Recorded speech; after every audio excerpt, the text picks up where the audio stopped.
Every so often, a show takes you by storm. This is definitely the case here. I'm a major fan of Storm of the Century. I regard it as one of the greatest miniseries of all time. I love it so much that I even had a replica Wolfhead cane created. The brilliant cinematography, the outstanding acting, and unique creative plot make this series a wonderful experience. Written by the legendary Stephen King and created for TV screens in 1999, unlike many of King's other series, this show is based not from a novel, but a 376-page screenplay. The show was directed by Craig R. Baxley. This video is both a review and an analysis of the show's symbolism, occultism, hidden meanings and messages that you may have missed on your first viewing. I will be sharing a lot of my own personal opinions on the meanings of the show, so if you've got another perspective, that's fine, please do let me know in the comments.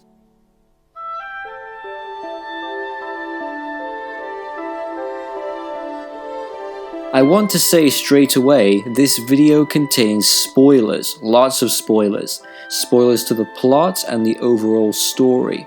So do not watch this video until you have seen the series from start to finish. Storm of the Century draws you into a world of suspenseful magic and emotion, a bitterly freezing cold journey where horror meets mystery, where characters' darkest secrets are revealed into the light. One by one, their deepest flaws and taboos are unmasked, where those who hide themselves are exposed by a man who is a total enigma. Born in sin? Come on in. The plot of the show is very unique. In February of 1989, an extraordinarily powerful and fierce storm hits the remote island of Little Toll off of the coast of Maine. The residents there have dealt with many storms before. They know the procedure. They work by preparing food and supplies, organizing a shelter within the town hall, and taking care of the other townsfolk. At first, we get a sense that this is a really tight-knit, traditional, and unified community. Weather reports indicate that the storm is unlike any other. The wind is picking up and the waves become choppy. The storm becomes so powerful that all access to and from the island is impossible. With nobody able to leave and hoping they don't lose power, the residents decide to hold out and wait for the blizzard to blow over. In other words, they are trapped by the powers of nature. The main location of the movie sets the theme for frightening isolation. Ordinary people stuck on a lonely island facing a dangerous storm. Nobody can escape, but at the same time, nobody can come to save them. This feeling of remoteness adds to the drama. The location is also important as it serves a purpose for another crucial element of the story, having secrets and keeping secrets. And we can keep a secret when we have to. We kept our share back in 1989. And the people who live there keep them still. Most of the series is shot with very cold colors. Blues, pale whites, and grays dominate the screen. As the storm becomes more severe, in later scenes this frosty look gets more intense. These cold colors reinforce the bleak and wintry style of the show, creating a chilling sense of horror. Very few shows and movies have made me feel so cold, but this one always does. Watching the storm makes you feel like you are in the middle of it. The great ambient music created by Gary Chang also adds to this mood. At this point in the series, the storm has not yet reached its peak, but the suspense continues to build up. It is during this time we are introduced to the main protagonist of the series, the town's constable Michael Anderson, a family man with a good moral compass. He is trustworthy, respectable, and above all, pure. Mike is married to his wife Molly, and they have a son, Ralphie, and his friend and colleague, Alton Hatcher, work to keep the town in order, not wanting any panic to occur. That is until the show's main antagonist arrives on the scene, the enigmatic and sinister Andre Linoge, who is now the island's worst nightmare. Andre Linoge is a 4,000-year-old wizard. We first catch a glimpse of Andre holding his trademark silver wolf head cane, a snarling, angry, evil-looking wolf, a fixed expression like that of a beast stalking its prey. Linoge carries this cane around with him like many magicians of ancient past. Linoge, a tall man dressed in boots, jeans, a black cap, a dark peacoat, and a pair of bright yellow gloves. He arrives at the doorstep of old Martha Clarendon, an elderly resident of the town. He proceeds to ring the doorbell and utter these cryptic words. Can I help you? Born in lust, turned to dust. I beg your pardon? Born in sin. Come on in. What do these words mean? As the series progresses, the concepts of good and evil, sins and secrets show up again and again. We also see a lot of biblical concepts as well, such as Andre's last name, which we will get to later on. When one is born in lust, this could refer to a child being conceived not out of love but sex, a creation of nothing but lust.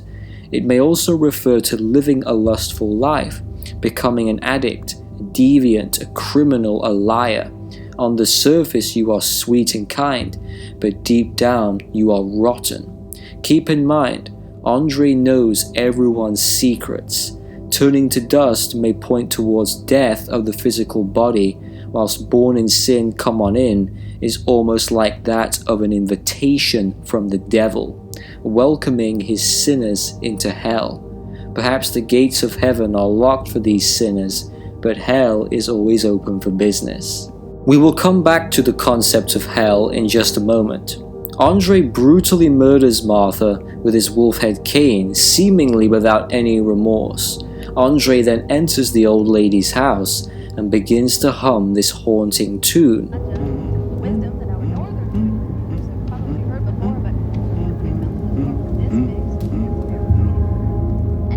I'm a little teapot, short and stout. Here is my handle, here is my spout. When I get all steamed up, hear me shout. Just tip me over and pour me out. A nursery rhyme. Without a care in the world, he sips her tea and eats biscuits whilst watching the weather reports about the storm. At this point, the viewer does not have any idea or clue who Andre is, nor his reason or motivation for killing Martha. This sets the tone that Andre appears to be a ruthless, cold-blooded killer. But unlike a lot of murderers, Andre is not a maniac. He is calm, composed, calculated, and he seems to have an end goal. The act of murdering a defenseless old woman has had no effect on Andre. Whilst he relaxes sipping tea, we get a look at the Weather Channel. We see this commercial for natural disasters titled The Punishments of God.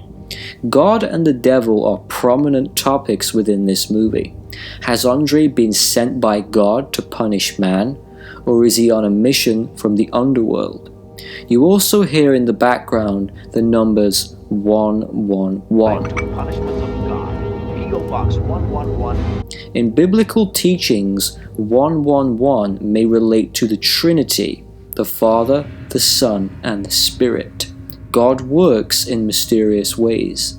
Whilst this is all going on, we see Mike taking care of everyday family matters. We also see that Mike and Hatch are good friends and have a good working relationship. However, at this stage, they are completely unaware of the murder and of Andre. The next person to see Andre in the house is Davy Hopewell, a young basketball player. During this scene, I want you to keep your eyes on the weather, which at this point is relatively calm. Also, speaking of eyes, we catch a moment where Andre reveals his inner self. dark black eyes like that of a demon. What is he doing in this moment? Davy notices the old lady's walker on the path and decides to take a closer look. The sound of the TV fills the hallways. Davy finds the body of Martha, and we hear Andre berating Davy about his skills as a basketball player. You'll never even play first string in high school.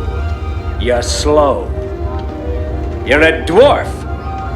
Why don't you come on in here, Davy? I'll do you a favor, save you a lot of grief. Help! It is slowly being revealed that Andre possesses intimate knowledge of every single person he encounters in Littletall. He uses this knowledge to cause fear and to mess with people's minds. Whilst Davy runs out of the house to alert people of the murder, we see Andre using more of his magical abilities. By using hand gestures, he is able to move the basketball. It is clear from this scene that Linoge enjoys tormenting his victims, but perhaps there is more to this method of madness. Davy runs into the cranky town manager Robbie Beals, who at first does not believe that any murder took place. Robbie decides to go and investigate for himself without telling Constable Mike first. Still, the weather on the island is calm. We also get a very short cameo appearance from Stephen King during this time, playing a lawyer on a TV commercial. This short scene is actually a representation of something important, that law works, but it's broken. Sometimes earthly justice does not get the job done, so God or the devil will send someone to punish the sinners. Robbie enters the house, finds the body just like Davy, then encounters Linoge. Andre proceeds to blow Robbie's mind by exposing his darkest secrets without even looking at him, especially secrets involving his mother. You were with a whore in Boston when your mother died in Machias. Ma was in that crappy old nursing home they tore down last fall, the one where they found the rats in the pantry, right? She choked to death calling your name. Isn't that sweet? That's all right, Robbie. She's waiting for you in hell, and she's turned cannibal. When you get there, she's going to eat you alive, over and over and over again. Because that's what hell is all about, Robbie. Repetition. I think in our hearts, most of us know that. Now, I want you to pay very close attention to Andre's eyes. He never stops looking at the cane. Despite having his back towards Robbie, Andre's wolf head cane is looking directly at him, whilst Andre is looking directly into the eyes of the cane. I believe the cane here is doing two things. Firstly, it is watching Andre's back. When he first appeared outside of the house, the head was pointing towards the back. Secondly, as Andre is exposing Robbie's secrets, it is almost like the wolf head cane is feeding Andre with information on a telepathic level. Whilst Andre is revealing secrets, he mentions a couple of really interesting things. Robbie's mother turning cannibal and hell. Hell is repetition. Perhaps Andre is communicating with the spirit of Robbie's dead mother, who is now in hell, suffering over and over again. This would be considered necromancy. She is angry at Robbie due to the circumstances in which she died and is waiting to devour him. It is also entirely likely that Andre is simply tormenting Robbie in order to cause a reaction in him, fear and anger. Robbie runs out of the house in a panic and alerts Mike. But at this point, we also get a very brief but interesting insight into the mind of Linoge. Whilst watching the broken television, the reporter mentions Armageddon, another biblical reference. Andre comments that he is hopeful that all life may end as a result of the storm. Weekend, this could be the end of life as we know it. Seems unlikely, but we can always hope. And we're back in just a moment, Stu. Implying that he is cynical of people in general. I'm keeping the man inside at bay. Now you get your ass down here! Am I the only one who really loves seeing Robbie get destroyed by Andre? That scene is one of my favorites from the whole series. Mike and Hatch decide to drive out to Martha's house to check it out. Now the snow is starting to fall down. The three meet on the driveway of the house. It is clear at this point that Robbie is an egotistical control freak. He doesn't find it easy to delegate responsibilities to Mike, and he is very difficult to work with. Despite this, after some reasoning, he lowers his weapon and Mike and Hatch enter the house. At first it seems like Andre is gone, nowhere to be seen. Then we see him raise his head from the chair. Mike orders him to raise his hands, but before he does, Andre cannot resist grabbing another biscuit. Andre remarks that if Hatch were to shoot the gun, he would get both Mike and Andre. Also, Andre points out that he still has the safety on. If he moves, shoot him.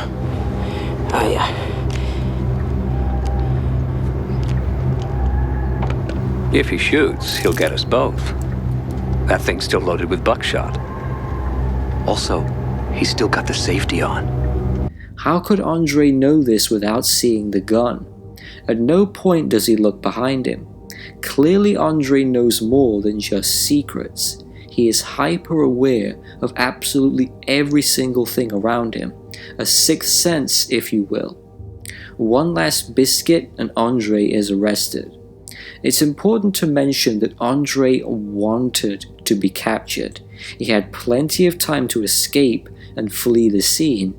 Instead, he sat back and waited to be taken away by Mike. He wanted Mike to arrest him. This is all part of his genius plan. As he is led outside, we get a good look at the weather. The storm is now more or less in full swing. Every time Andre murders someone, the storm gets worse, it gets more intense. The more stress and tension Andre creates in people's minds, the worse the weather gets. This is the first time where we see Linoge walking around without his wolf-head cane. It is at this point in the show where Constable Mike asks, What's your name? Andre Linoge. Andre Linoge is a French name. This shows that Andre has some ties and heritage with France. This is brought up much later on. Linoge is also an anagram for Legion. More on that later. During this time, Katrina Withers makes a phone call to Mike's wife Molly to tell her about the murder on the island. Molly decides to go to the store, bringing Ralphie with her. A decision which changes the course of the entire series. As Andre is arrested and put in a truck, he reiterates his point towards Robbie. Remember what I said, Robbie? Hell is repetition. He talks a lot of nonsense. The irony of Robbie's statement is that Andre seems to only tell the truth. The dark, ugly, vile, and wicked truth.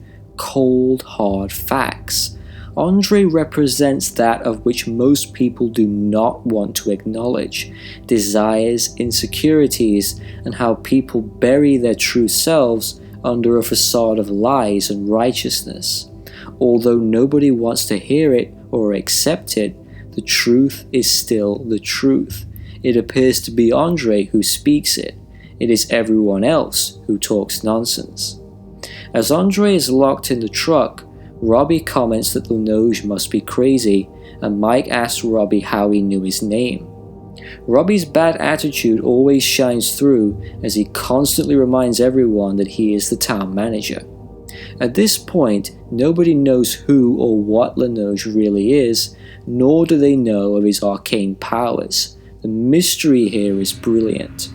We see Molly and Ralphie heading to the store, then Mike and Hatch talk about getting in contact with the police in Machias. Have to try and raise the state police barracks in Machias. Robbie was right about that much. But, what are the chances they'll take him off our hands in this? When discussing the incident in the truck, Both Mike and Hatch agree that something isn't quite right. They recall the TV playing as they both entered the house, but when they saw the TV, it was busted and broken. How on earth could it be working? When we were in the hall, I heard the TV on, did you? Even in these early scenes, they have subtle suspicions that Andre isn't quite what they think he is, although at this stage, nobody knows the full extent of his power. We then see Andre sat in the back, we hear whispers in the background, and we get a good look at those demonic teeth. Linoge makes a hissing-like noise as well. Is it me, or do the fangs look like the fangs of a wolf? This would make sense since Andre carries a snarling wolf-head cane, but it isn't physically with him during this time. Perhaps the spirit of the cane is always with him on a metaphysical level. As they head back into town, the weather continues to take a turn for the worst. They take Andre out of the car and guide him to the town jail. As Hatch tries to open the door, the key breaks in the lock. He blames it on the cold, but clearly we can see Andre's eyes turn black as he uses magic to make this happen. Mike notices this for a split second. Hatch brings up escorting Andre through the town store, but Mike refuses. Hatch decides to open the door from the other side, leaving Mike alone with Andre. Molly and Ralphie are now in the store, along with many of the other townsfolk. During this time, Andre utters the words, Give me what I want and I'll go away. What is it you want? So now we have established that Andre wants something. He is in Little Tor for a purpose and a reason, although he is not yet ready to share what he wants with Mike just yet. Again, the way this is done is really brilliant. The viewer doesn't know, none of the characters know apart from Linoge, and this becomes the next major plot for the story. What does Andre want? Hatch tries to open the door from the inside. Even Robbie has a go at it. Despite all best efforts, the door refuses to budge. The men have no choice but to take Andre through the store. This is all part of Andre's plan. He has engineered this to perfection. I'm not just talking about jamming the door. Andre influenced Katrina Withers to phone Molly about the murder. Andre influenced Molly to drive down to the store with Ralphie. All at the same time Mike and Hatch were escorting Andre in the area. He breaks the key in the lock and jams the door shut. The only way is through the store. This is exactly what he wanted. As they take him to the front of the store, an antenna falls to the ground. Because people are storm shopping, the store is packed and everyone wants to know why Andre murdered Martha. When Mike tells him not to make a wrong move, the irony is he has made all the right moves to make this happen. Not one wrong move, Mr. Linoge. You mind me now.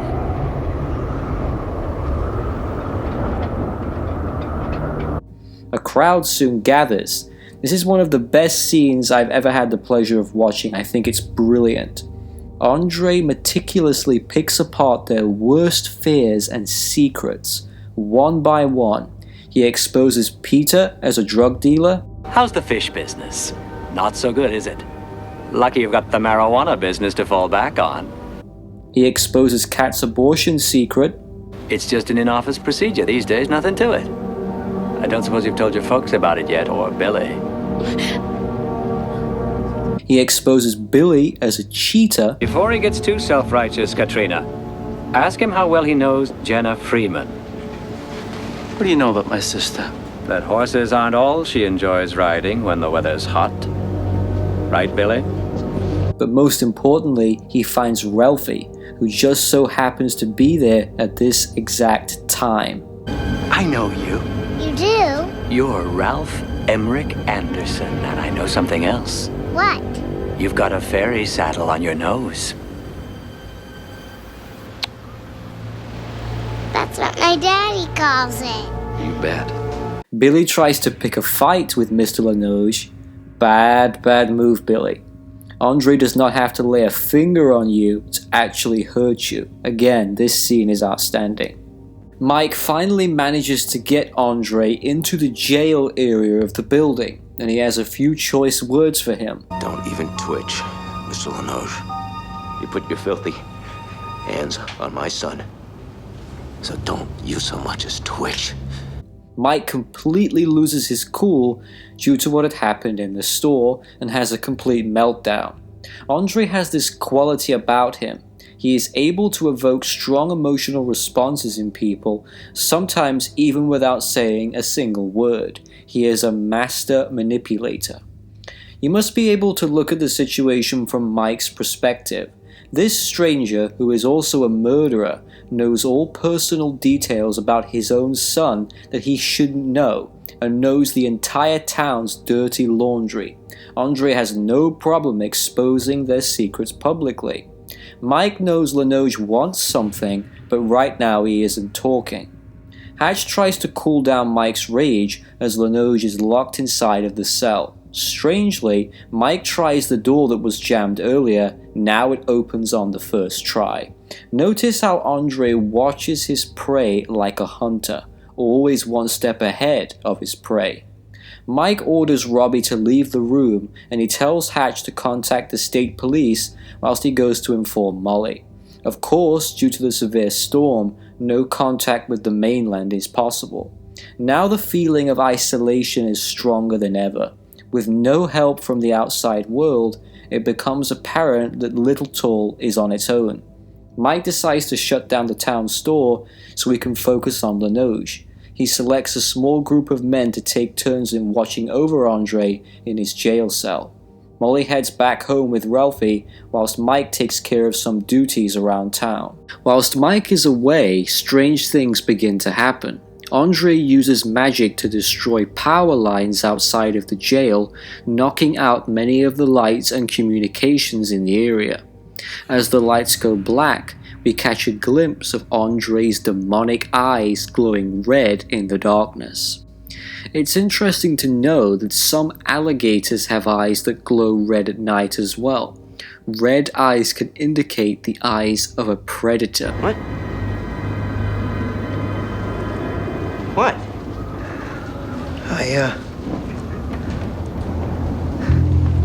Nothing. You've been smoking a little bit too much of what you've been selling there, Pete. Hey, shut up, Hatch. Some power is restored thanks to the emergency generators. It also seems like Andre has taken an interest in Peter, who is watching over him. Mike returns to find out that the police could not be contacted and decides to head to the original crime scene, Martha's house. Despite the flaws of some of the townsfolk, we do see them coming together and working as a team for the greater good of the island. They put differences aside, and at this point they are trying to survive. It's nice to see them united and trying to overcome the odds as a unit.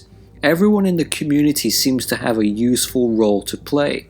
Feeding people, keeping them warm, everyone is expected to contribute. Mike braves the storm and heads out into the night to visit the crime scene. He covers up Martha's body and begins to take photographs of the area. It is here that we see pictures of Ralphie. It looks like Martha may have been giving him piano lessons. Perhaps Andre had seen these pictures whilst he was in the house. Mike takes a few shots of Davis basketball, the smashed television, and then he gets a glimpse of Andre's message written on the wall. "Give me what I want and I'll go away," presumably written with blood. Andre always includes the symbol of his cane on his writings. Mike tries to take a photograph of this, but the writing disappears.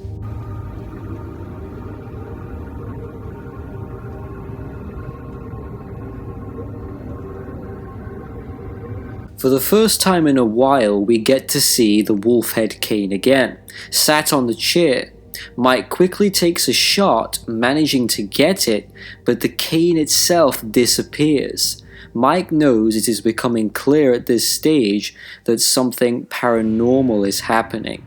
Andre isn't your everyday criminal, he is something greater than human. Back at the jail, Peter begins to fall under a magical trance. Andre uses his powers to hypnotize him into writing a message on a piece of paper. Hatch is playing a game in the background, unaware of the spell. We see the ocean has changed dramatically. The waves now verge on destroying the dock. The storm continues to rage on, and people start heading to the town hall for shelter.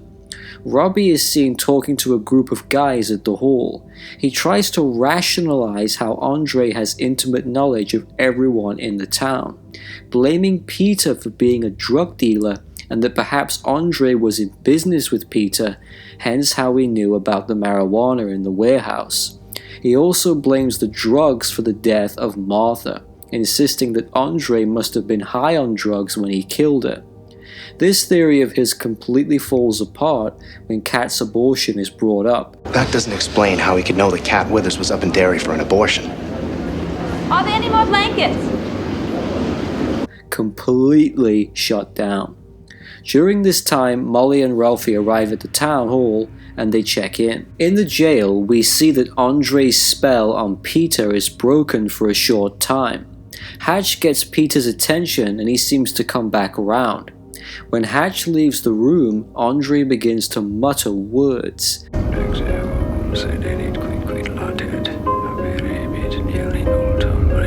These words are magical incantations. They are either in Latin or a completely unknown language. Sometimes they can be nonsense words. Incantations are used by ceremonial magicians in order to cause an effect on a person or an object. They are sometimes used to enchant and to entrance people into a state of submission. We see Andre's wolf head cane seemingly come to life when he uses the magical words. This is where I have a theory. I believe the cane is a living entity that is separate from Andre. Andre isn't just moving the cane with magic.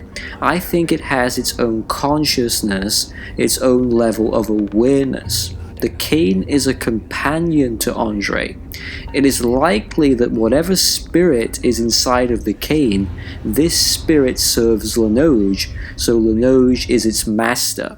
Andre talks to the cane later on in the show, giving it verbal commands. It is likely that Andre may have trapped a demon or a group of demons into the cane so he can use them for magical reasons. Now, whilst Peter is being hypnotized, we also see giant waves, huge waves destroying the dock area. We get a good idea at this point that Andre is not just a demon sorcerer, but a weather magician. He is using weather magic to intensify the storm. More on this in a bit. Inside of the fire station, we see Lloyd Wishman writing a message on one of the trucks. He is also hypnotized by Andre, but how is this possible? Andre is nowhere near the station, and yet he is able to influence people's thoughts and actions from afar.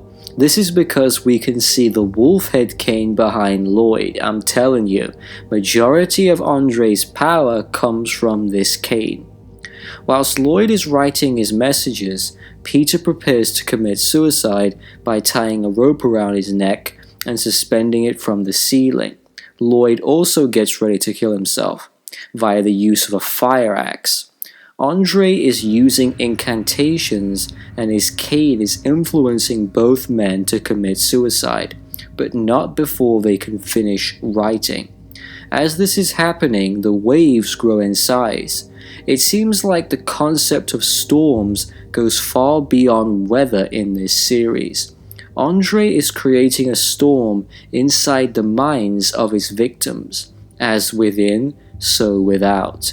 The more trauma, the more stress and fear that Andre creates within the townsfolk, the more severe the external storm gets. Both the physical and the spiritual tend to mirror each other quite a bit. This idea of mine is further proven when Lloyd takes the axe to his own head and as soon as Peter hangs himself, a gigantic tsunami wave destroys the entire dock.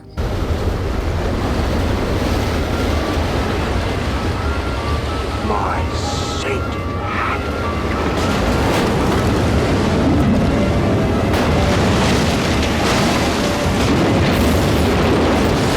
This wave is not natural, and neither is the storm itself. Little Tall has faced plenty of natural disasters, but nothing like this. Andre is the storm, and the storm is Andre. He is building up fear and fright, and this is affecting the weather.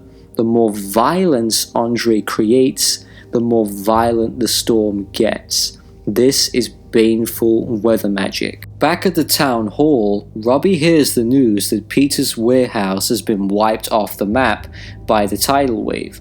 He decides to blow the whistle, telling everyone to take shelter in the town hall. Hatch discovers Peter's body with a handwritten message in red.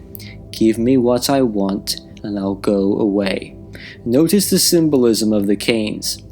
Lloyd's bloodied body is found, the same message written on the truck, written in red.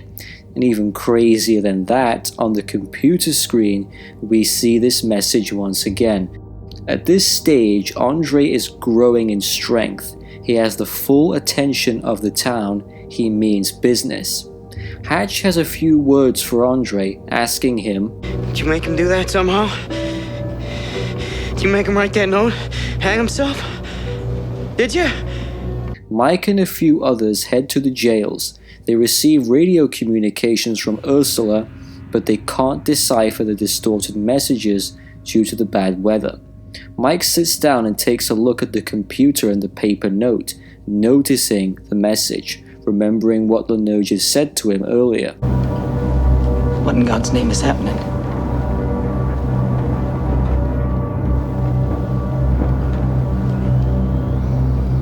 I'll be damned if I know. Notice the words at play here. What in God's name does that mean? I'll be damned if I know. Andre seems to punish those who are damned. Hatch heads out to the truck and manages to make contact with the town hall. He doesn't tell them about the death of Peter, but they tell him about Lloyd's suicide. For a split second, Hatch sees a vision of Andre, but then he disappears. Robbie heads over to the fire station to check out the body, and they see Andre's message on the truck. Back in the jails, Mike is reviewing some of the photos he took at Martha's house, whilst he sends Hatch out to find Robbie and bring him back. Jack and Mike stay to watch over Andre. Hatch manages to find Robbie out in the storm. At first he doesn't want to cooperate, but after some arguing, Robbie agrees to follow Hatch back. After reviewing his photographs from the crime scene, Mike notices something very odd. He remembers taking a photo of the cane, but on the image there is nothing there. Mike decides to confront Andre about it directly. Where's your cane? You had a cane. I know you do. Where is it? He also asks Andre how did he arrive at the island. Mike attempts to get information out of him in regards to the writing on the wall. Give me what I want, and I'll go away. I saw that. Andre Linoge. I take it you're French. Got a lot of people of French descent on the island. Again, Andre's name and French heritage is brought up. It is clear at this point that Andre is indeed French. Up until now, Andre hasn't said a word nor responded to any of Mike's questions. Until now. He responds exactly in the way he always has, by exposing people's deep secrets. I know a lot, Constable. I know, for instance, that when you were at the University of Maine and in danger of losing your scholarship over a D in chemistry during your sophomore year, you cheated on the midterm exam. Not even your wife knows that, does she? Now let's talk about Mike's secret here. Andre has previously exposed drug dealing, abortion, being unfaithful, but the worst he can get on Mike is cheating on a test in school. Is that all Mike is guilty of?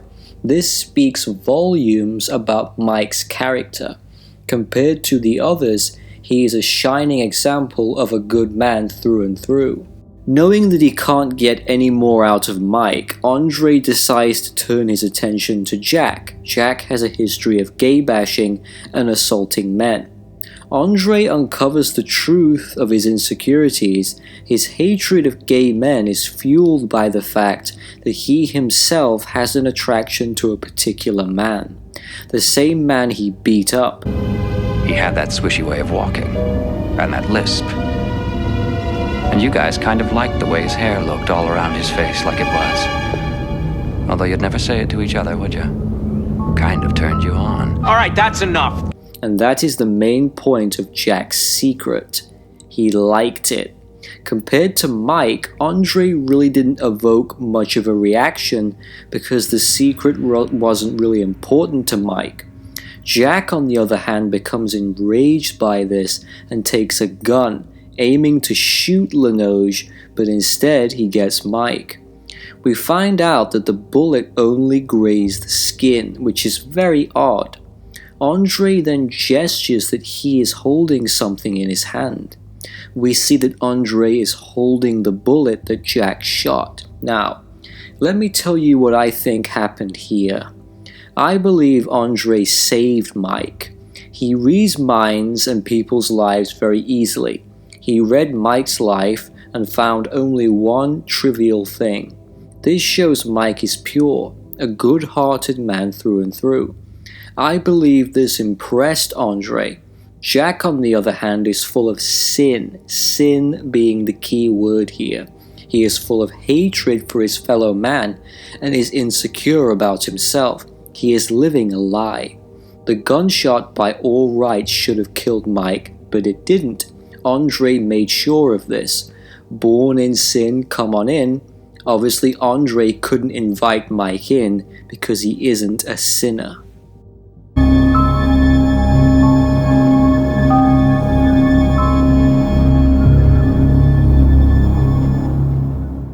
As the storm gets worse, Molly and Ralphie take shelter in the basement of the town hall, along with many others.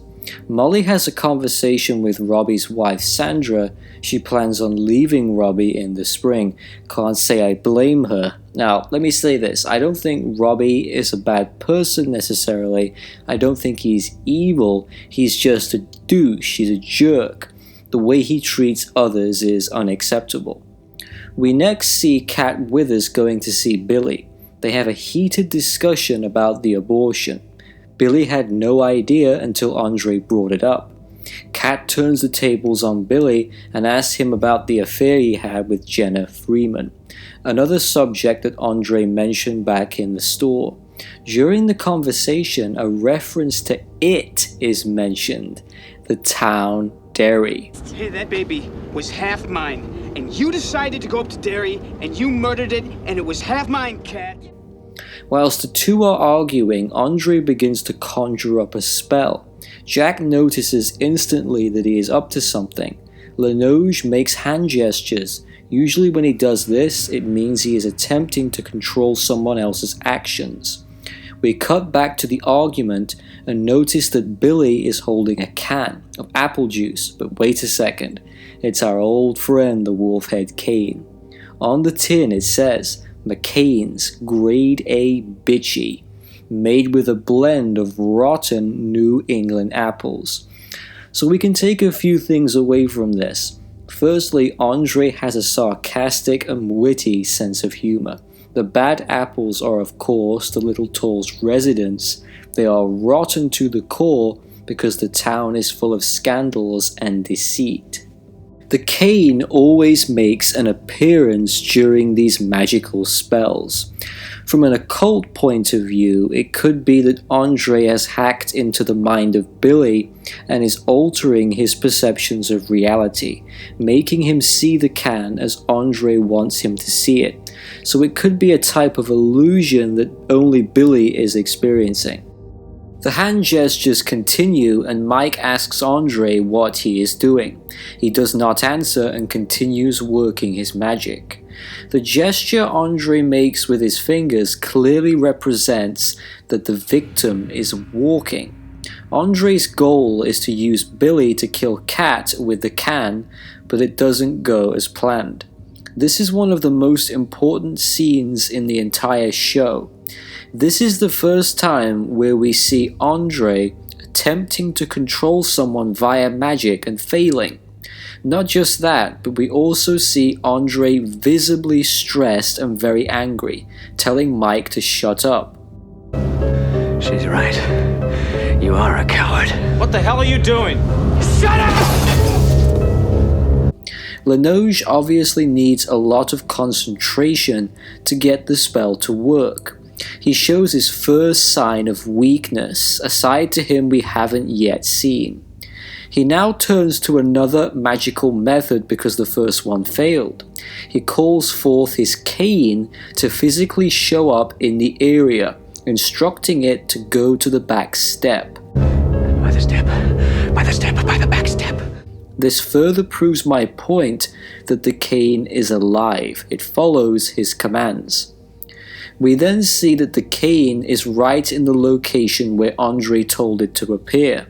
Whisper-like incantations are back once again, and Andre orders Kat to take it. Stop it, Linoge! Take it. She takes the cane, heads back to Billy, and brutally murders him with it. Whilst this is happening, Andre aggressively recites the lyrics of I'm a Little Teapot. Stop it, Linoge! Stop, hear me, stop!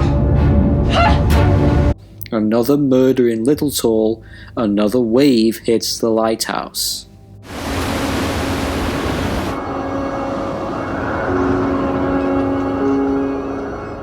Back in the basement of the town hall, Ursula tells Molly about a bad feeling she has. She feels that something isn't right. At this point, she does not know about her dead husband Peter, but feels that something has happened to him. The idea of gut instinct and intuition is quite strong in this show. She decides to go out into the storm to see if she can find Peter, taking Lucian with her. Kat regains normal consciousness and drops the cane. Realizing what she has just done, she screams loudly, alerting Joanna. She goes outside into the storm to look for Kat, finding her sitting in the corner. Billy's body now covered up with a sheet. She explains that she thinks it was the cane that made her commit murder. Indeed, this is true. I think it was the cane with the wolf's head that made me do it. I wouldn't touch it if I were you. The cane is the main factor of everything that is going on in this story. She tells Joanna not to touch the cane and begins to sing the nursery rhyme. Joanna runs back to tell the others about the murder. Finding Lucian and Ursula, they all agree to scope out the situation. Joanna and Ursula decide to find Mike. Back with Mike, the guys are discussing Andre. He has no identification on him, no money, wallet, keys, or cards, even no clothing tags. Mike asks Robbie if Andre had said anything to him at Martha's house. Robbie's only response: He did, didn't he? He said something about my mother. You don't need to know. By this point, the men believe that Andre is not human, but have no idea what he is. The topic of the cane comes up again. Robbie accurately describes it to Mike, and Mike asks Andre, Did he have a cane when you saw him? Oh, yes, sir. It had a silver wolf's head on the top. Where's your cane, sir? Where is it now? But he gives no answer. Hatch talks about Andre letting himself be arrested. This is all part of his grand plan. Robbie makes the dark but reasonable suggestion that they could kill Andre Linoge. We could kill him. Let's think about this for a moment. Andre is a stranger to the island. Nobody knows who he is, and the only ones that do know of him hate him for causing the murders on the island.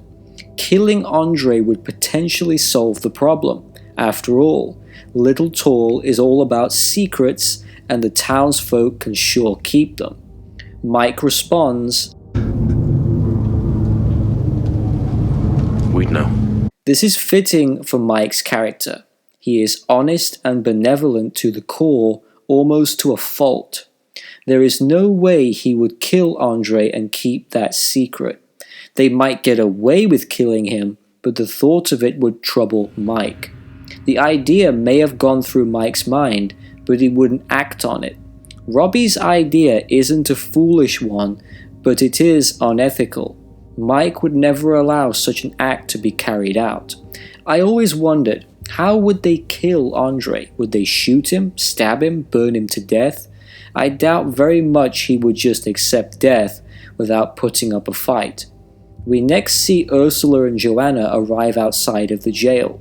Ursula sees the body of her dead husband Peter, confirming the bad feelings she has recently felt.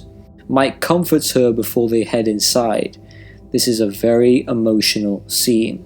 Back at the town hall, we see Kat being berated by a group of guys, insisting that she is a murderer and deserves to be punished for what happened to Billy.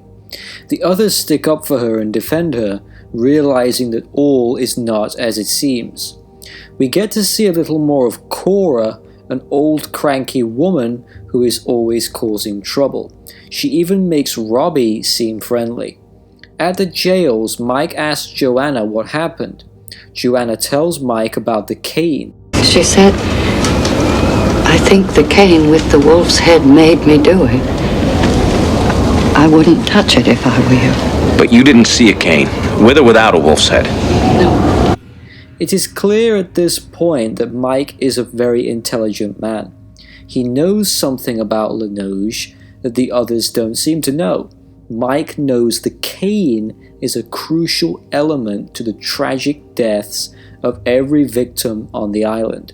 I think Mike is thinking that if the cane could be located and destroyed, this would take Andre's power away, leaving him vulnerable. If Mike could find it, he could burn it and scatter its ashes to the wind. But no such cane could be located, as Joanna says she didn't actually see it for herself. Mike goes to see Molly, leaving Hatch in charge. We next hear Andre singing his favorite song again. This can only mean one thing. Sinister magic is at work. Who will be his next victim? Find out in part 2 of my analysis of Storm of the Century. I think this is a good place to split the part. I hope you've enjoyed it so far. In the next episode, I'll be talking about what does Andre Linoge want exactly, so you can look forward to that. It should be up soon. Thanks a lot for watching. Take care.